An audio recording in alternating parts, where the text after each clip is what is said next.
मेरा जन्म दिल्ली में हुआ, पुरानी दिल्ली में हुआ और मेरा घर जो है चांदनी चौक में है, पराठे वाली गली में है।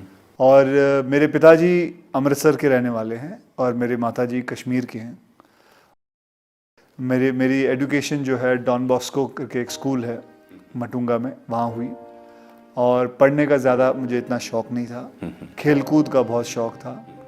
हाँ, वॉलीबॉल खेलता था, क्रिकेट खेलता था, फुटबॉल खेलता था, हॉकी खेलता था।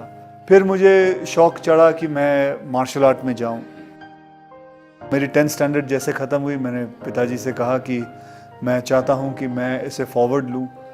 तो मुझे उन्होंने कैसे पैसे जोड़ जोड़ के मुझे बैंकॉक भेजा।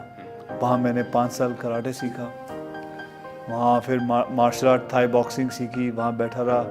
फिर उसके बाद मैं कलकत्ता पहुंचा, वहाँ काम किया। फिर ढाका पहुंचा, वहाँ काम किया। ये ऐसा था कि मैं ढाका में भी एक होटल के वहाँ काम करता था और फिर मैं कलकत्ता में एक ट्रैवल एजेंसी में काम करता था और दिल्ली में मैंने ज्वेलरी लेके जाता था और बॉम्बे में लाके बेचता था। कुंदन की ज्वेलरी आती है ना, आप अगर आप देखते हो तो यहाँ बड़ी फेमस है। लाजपत राय मार्केट में काफ़ी सारी मिलती हैं, ढेर सारी मिलते हैं। तो वहाँ से ख़रीदता था और जैसे कि 20,000 रुपये की कुंदन की ज्वेलरी ख़रीद ली और फिर जाके 30,000 में दिल्ली में बॉम्बे में बेच दी जाके, तो 10,000 का फ़ायदा होता था। तो ये काम करता था। फिर उसके बाद मैं बॉम्बे वापस आया। बॉम्बे में बच्चों को ट्रेन करता था, मार्शल आर्ट में सबको ट्रेन करता था, पैसे कमाता था। करीबन 5-6 हज़ार रुपये महीने के कमा लेता था। और उसी दौरान मुझे किसी ने मुझे स्टूडेंट के फादर थे, उसने कहा व्हाई डोंट यू, अच्छे खासे हट्टे कट्टे हो, लंबे चौड़े हो, शक्ल भी अच्छी है, तो आप मॉडलिंग क्यों नहीं कर लेते? तो मुझे तो पता भी नहीं था मॉडलिंग होती क्या है, क्योंकि मेरा बैकग्राउंड नहीं है, मुझे मेरे माता पिता को किसी को नहीं पता था।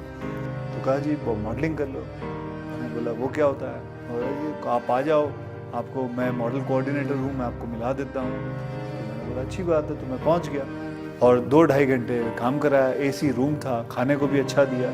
फिर 21,000 का चेक दिया, बोले आप जाइए, ख़त्म हो गया। बोले बस? हाँ।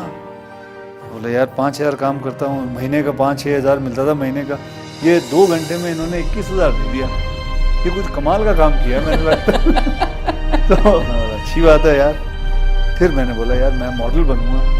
फिर मैंने मॉडलिंग शुरू की। फिर मैं जाता था लोगों के पास अपनी तस्वीरें ले के कि जी मुझे देखो।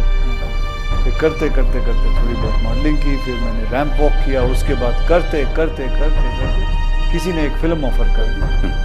फिर मुझे मिस्टर प्रमोद चक्रवर्ती जी मिले। उन्होंने कहा भाई मैं आपके साथ एक फिल्म बनाना चाहता हूँ। और आज भी मुझे याद है, शाम के 6:30 बजे हुए थे और उन्होंने मेरे हाथ में 5,001 रुपये का चेक दिया था।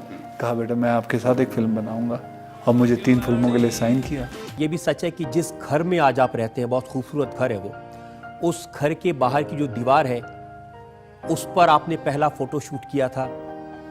हाँ, ये कमाल की बात है। ये खुद मुझे बात कुछ 15-20 दिन पहले पता चली कि मैंने जब अपनी इंडस्ट्री में आने के लिए आप बनाते हैं, फ़ोटोग्राफ बनाते हैं, फ़ोटो खिंचवा के पोर्टफोलियो जिसे कहते हैं, पोर्टफोलियो बनाते हैं। तो आपको बताऊं मेरी पोर्टफोलियो इतनी बड़ी थी, मैंने पैसे उधार मांग के इतनी बड़ी फ़ोटोएं बनाई थी अपनी। और जहां मैंने फ़ोटो खिंचवाई वो थी जूहू बीच पे, एक दीवार थी उधर, और दीवार के ऊपर मैंने वैसे मैं बंगले के अंदर करना चाहता था कि मुझे अंदर बुलाया, तो उसने चौकीदार ने अलाउ नहीं किया क्योंकि वो किसी का प्राइवेट बंगला था। तो दीवार पे बैठ के मैंने सारी फ़ोटो खींची। फिर करीबन 15-20 दिन पहले मैं वो फ़ोटो सारी देख रहा था, पुरानी फ़ोटो देख रहा, तो मैं देखा ये तो वही दीवार है जो आज 24 साल बाद मैं उसी दीवार, उसी बंगले पे जहाँ मुझे अलाउ नहीं किया था शूटिंग करने के लिए, उसी बंगलों पे मैं रह रहा हूँ। तो ये बात थी। देखिए, हर बच्चा कहीं ना कहीं दिमाग से आता है। कोई बच्चा कंप्यूटर पे बहुत अच्छा काम करता है, कोई बच्चा पढ़ाई में बहुत अच्छा है, कोई बच्चा साइंस में अच्छा होता है, तो कोई बच्चा मैथमेटिक्स में अच्छा होता है। हर बच्चे की एक गुण होता है। ये माँ बाप का काम है कि उस गुण को पता करें और उसको निकालें और उस लड़के को, अपने बच्चे को उस तरफ फोर्स करें। आज मेरा बेटा है, कई लोग पूछते हैं कि वो तो फिल्मों में आएगा। बोले जरूरी बात नहीं है, क्यों आएगा फिल्मों में, वो क्यों आएगा? उसका अगर मन करेगा तो आएगा। उसका अगर मन कहीं और लगता है, उसका मन पेंटिंग में लगता है, वो पेंटर बनता रहता है। अब उसका मन है, उसको मैं जबरदस्ती फिल्मों में क्यों ले आऊं? अब उसका मन पढ़ाई में थोड़ा बहुत लगता है, करता है, उसका मन सारा दिन पेंटिंग में लगा रहता है, तो मुझे अच्छा लगता है, बेटा कर, पेंटिंग कर, तू कोई बात नहीं, इसमें क्या हुआ? तो मैं समझता हूं कि हर माँ बाप को ये बात समझनी जरूरी है कि आपका बच्चा बनना क्या चाहता है, करना क्या चाहता है। हाँ, मेरे पिताजी हमेशा ये कहते हैं, बेटा इतना पढ़ लिख लेना कि समझ हो, कि आप एक बड़े लोगों के बीच में जब खड़े हो तो बेवकूफ ना लगो। आपको इंग्लिश आती हो, आपको पता होना चाहिए कि दुनिया गोल है, आपको हिस्ट्री पता होनी चाहिए, ज्योग्राफी पता होनी चाहिए। बस मैं ये नहीं कहता हूं कि आप बहुत बड़े 30 मार खां उसमें बन जाओ, बस इतना।